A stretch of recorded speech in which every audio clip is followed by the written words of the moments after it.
Bienvenue dans un nouveau suivi de portefeuille. Aujourd'hui, on va aller voir, bien entendu, le CELI. On va aller voir les activités parce que je pense que j'avais reçu des dividendes.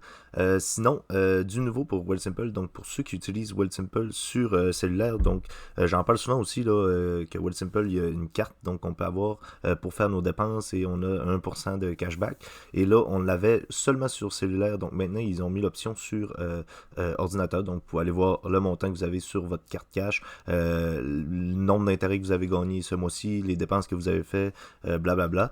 Et donc, les pourcentages de cashback, vous pouvez choisir de les mettre vers votre CELI. Vous pouvez décider de l'avoir en cash, vous pouvez l'avoir vers votre banque. Donc, quelques options comme ça. Donc, si ça vous intéresse, si vous n'avez pas de compte Wealthsimple, vous avez un lien en description avec des bonus en argent. C'est comme une banque un peu, mais c'est une banque donc en ligne, Wealthsimple, donc qui nous permet d'ouvrir CELI, compte crypto, REER, compte personnel, tous ces comptes-là. Donc, nous, on va ici dans Stock, ETF et Crypto pour aller voir le suivi de portefeuille CELI. Et ensuite de ça, on va aller voir un petit peu le graphique du S&P 500. Donc, je vous ai montré les 2 dernières semaines. On va aller voir quelque chose d'assez intéressant. Donc là, on a un total de 11 000, presque 900. Là. On enlève le CELIAP parce que lui, on n'en tient pas compte. On va aller sur le CELI qui est à 8 900 et donc un rendement de 6,39 avec 535$ environ de gain. J'ai déposé hier donc le 300 qui est prêt pour le prochain mois, donc le mois de décembre. Ici, on a Card.yen à moins 6,6%, on a TD à moins 5,41%. Ensuite de ça, on a VDY à moins 2,75% et on a VV à 11,9% de hausse et VUN à 15,34% de hausse.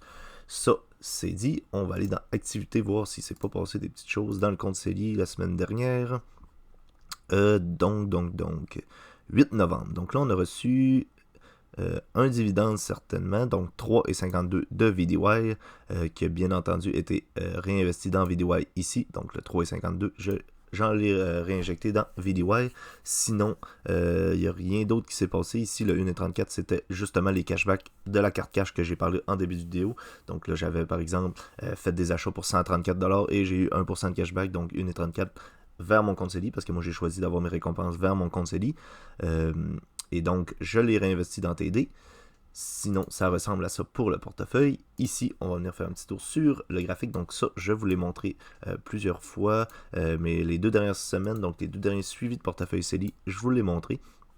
Donc là, encore une fois, on a notre tendance baissière de 2022 ici, donc notre bear market. On est venu briser ça à la hausse, chercher un pullback sur cette trendline-là à la baisse et sur cette trendline-là qui nous sert de support. Donc, on est venu faire un pullback ici.